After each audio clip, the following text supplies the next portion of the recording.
Ob dnevu Zemlje bi želel izpostaviti, kako pomembna je naša skrb za okolje, v katerem živimo.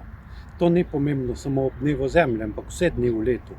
Da skrbimo za okolje, da ga ne onesnažujemo, da sonaravno gospodarimo z njim in da se zavedamo vseh možnih posledic, ki jih puščamo v okolju.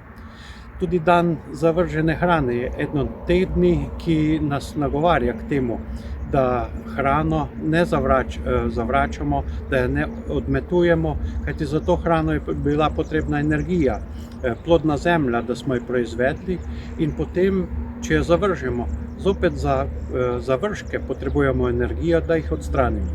Ne počnimo tega. Bodimo odgovorni do sebe in do soljudi, predvsem pa tudi do okolja. Ob dnevu Zemlje je to zelo pomembno izpostaviti. Moramo biti tudi odgovorni do rastlinja in živalstva, da ne onesnažujemo, da ne uničujemo z našimi odpadki, s stvarmi, ki jih ne potrebujemo, da z njimi ravnamo na primeren in strokoven način, da jih v okviru komunalnih javnih služb odvajamo, odstranjujemo na strokoven način, kajti ti odpadki so lahko surovine za ponovno uporabo v ciklusu krožnega gospodarstva, lahko so pa obremenitev za okolje.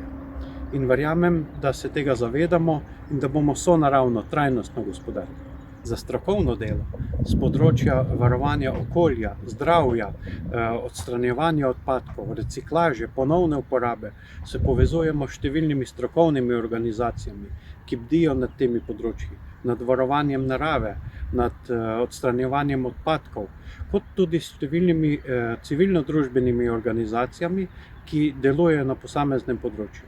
Civilno-družbene organizacije so tukaj zelo pomembne, vendar praviloma se osredotočajo na en problem.